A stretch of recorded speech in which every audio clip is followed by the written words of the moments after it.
Hi, I'm Caroline, and I've created a lot of things, but mostly I've created a life I love. Join me on my journey as a podcaster, business owner, and mom as I try to create all the things. Welcome to the Caroline Creates podcast. Hey everyone, happy Thursday, and welcome to another episode of the Caroline Creates podcast. This is the second to last episode of this season, which has me a little sad, but also super excited because I'm ready to kind of slow down a little bit and take a break and work on my plans for next year, which I can't even believe that we're at the point where we're talking about next year. It's so crazy. This year has been really, really fascinating and special and just such a year of growth. And on the next episode, I will talk a little bit more about the changes that we experienced this year and what I've learned and what all that looks like. And I will give you some insight into what is coming up next year. But for today's episode, I wanted to give you guys a little peek inside the world of a podcast editor. You know, when I began this journey as a podcast editor and producer, I had no idea what I was getting myself into. I didn't know what it would look like. Honestly, for me at the beginning, it was just, I loved working on podcasts so much and I wanted to help a couple people and they were paying me to do it and it felt great. And I didn't really know what it was going to become.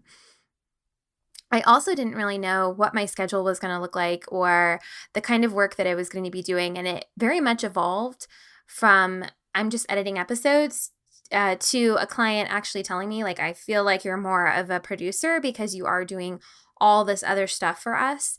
To when the light bulb really went off that, this is something that people need, that people want, that I can do and I can do in the kind of lifestyle that I live, and it would fit my family and it would actually really suit my personality. So every day I edit podcasts every day, pretty much.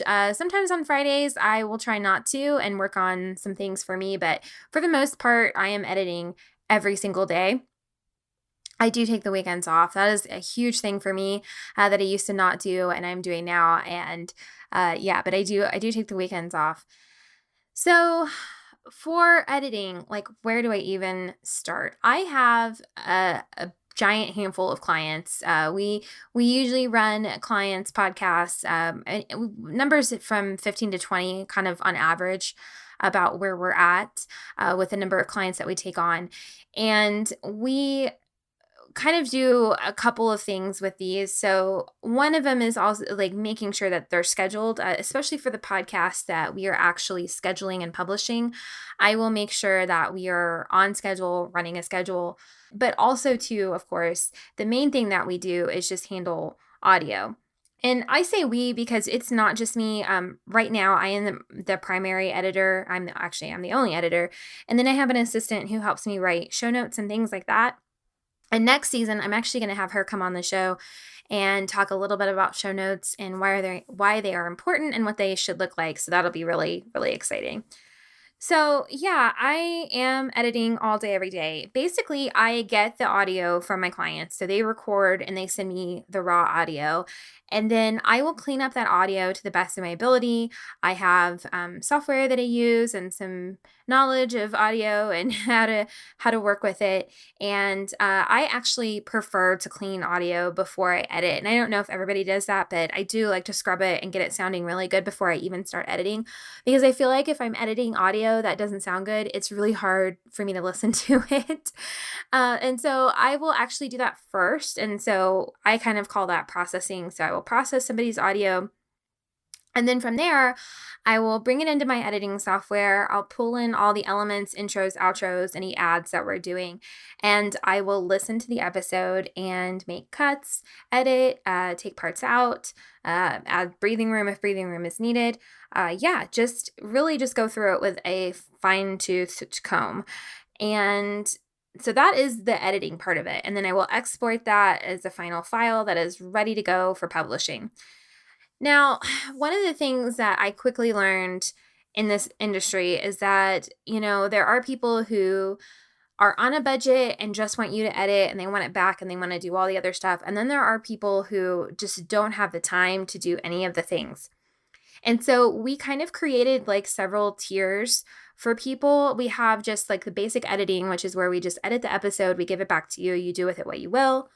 We have a package where we are editing and then uploading to Libsyn and scheduling the episode for you, which a lot of people like us to do because it just kind of cuts down on the process for them, because if we're sending them the file and then they're having to go and upload it, but if they just pay us to go ahead and do that, then it's done. They don't have to worry about it. It's scheduled.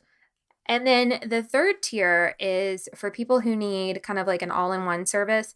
And we edit, we publish, we will put it up on their website, their blog, and then we will also write the show notes. And then, of course, all of these things we offer a la carte, but a lot of people kind of opt for the packages just because it works better for them. So, I mean, really, we are here through the whole process, which is really, I think, I feel like it's really special. I mean, I like being a small part of somebody's podcast. I like being on the back end. The nice thing is if something does go wrong, we're here to help troubleshoot. For instance, there was a situation a couple of weeks ago where iTunes had an issue and a bunch of podcasts just disappeared off of iTunes. And we were up first thing that morning researching, trying to figure out what was going on, troubleshooting, making sure that everybody's feeds looked correct, letting everybody know what was going on. And then, we're checking as iTunes was fixing it. And a lot of people really appreciated that because I know how scary technology can be. And when you're trying to contact like Apple and they're not getting back to you, it can be really frustrating. And so having someone on your team who can kind of be the go-between is really, really helpful sometimes. So we definitely do that. For all the podcasts that we publish, I get up early in the morning and check feeds, which means that I make sure that their episodes are showing up where they need to be and that they look correct and all that good stuff. And, I like to do that because sometimes things don't publish properly. Rarely do we have a feed issue. It's usually an issue from a feed reader, such as iTunes or Google Play. But it's just that kind of like peace of mind that somebody is looking out for you and looking out for your podcast that is really helpful. And I don't do that for clients that I just edit for. I just do this for clients where I'm actually managing their feeds. So we stay pretty busy. We try to work ahead, which is really difficult, but we do try to work ahead and get everybody a few episodes ahead, which can create a nice buffer, but can also make things a little crazy for us, especially because we'll get ahead and then our clients will get behind recording and then we're back to normal schedule. So I have a pretty set schedule for myself, and every day I kind of wake up and I might try to get 1 or 2 episodes edited before my kids wake up. And then from there, I spend a lot of my day processing audio, answering emails, dealing with, anything that might pop up, also working on my own business as well. And so it's this constant juggling act of like making sure that all of your clients' needs are met, but also making sure that you're working on the growth of your business at the same time. And that can be a real struggle. And I think anyone who does client work like we do will probably agree with me. We have been looking at, what is the future of this company looking like? Where do I want this to go right now? Again, it's just me and one other person. But I do feel like I want to help as many people as I can. And the thing that we kind of specialize in is helping at-home podcasters who are doing this at home, who need somebody to help them. Maybe this is an extension of their business. A lot of our clients, their podcasts serve as a funnel for their business. And so that I want to be able to serve more people like that. So it's important to me that we keep our services at a certain price point. And to do that, it may mean that we eventually turn into an agency, podcast editing agency. So that's something that we're going to be kind of exploring, especially in this upcoming new year, which again, it's so crazy that we're even talking about that. A lot of people ask me how I get all of this done while I'm homeschooling my kiddos, and it's definitely difficult, but that is where like having help has become really important. I could not get done what I get done if I didn't have my assistant, Ashley. She is amazing. She doesn't do any editing, but she like runs a lot of the back end of my business and makes sure that things are happening that need to happen, such as this podcast episode, such as our monthly newsletters. She helps me. Again, she writes all the show notes for our show notes clients, and she's brilliant at it. And I think her work is really stunning. So she's a huge part of how I just manage the day-to-day of getting everything done.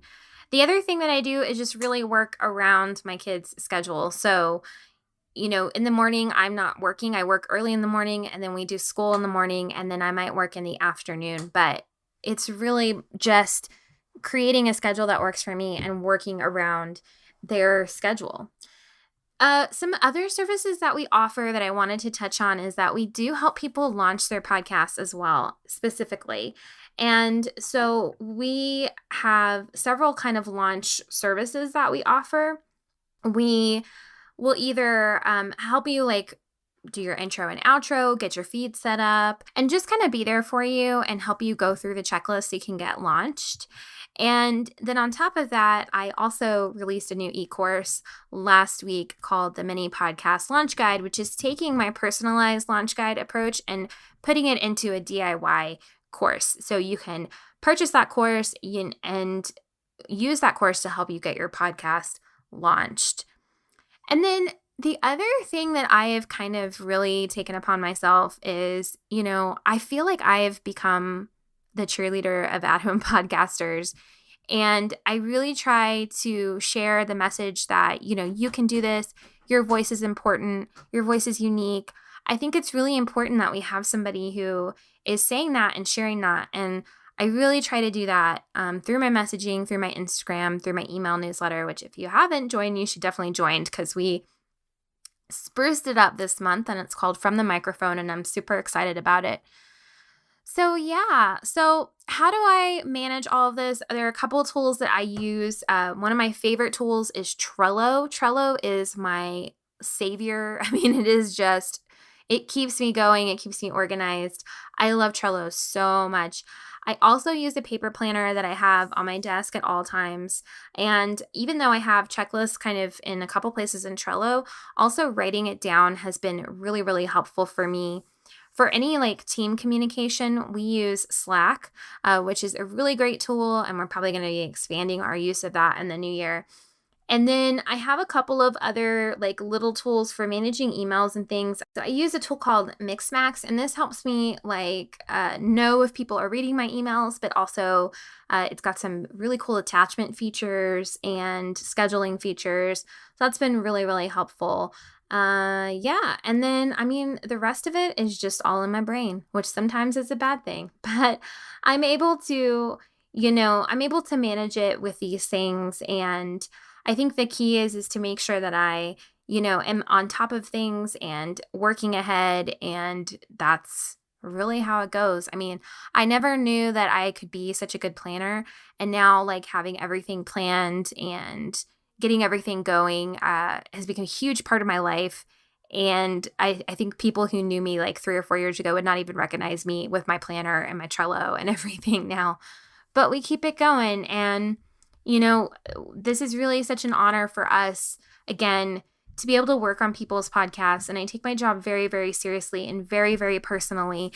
And my clients being happy and having a good sounding podcast is so important to me. And I put my all into it. If you are in need of someone to help you with your podcast, please let us know. We would love to be on your team. You can head to our website, carolinecreates.com, to get more information, or you can shoot me an email, hello@carolinecreates.com. Next week is the last episode of the season. I am so looking forward to closing out with a reflection on how the year went, and I hope you have a wonderful rest of your week. Before you go, please head to Apple Podcasts and leave me a review. I would love to hear from you. And to learn more about me and follow along my journey, head to www.carolinecreates.com. There you can also listen to episodes, watch YouTube videos, and find out more about my podcasting services. Thanks so much. Have a great day.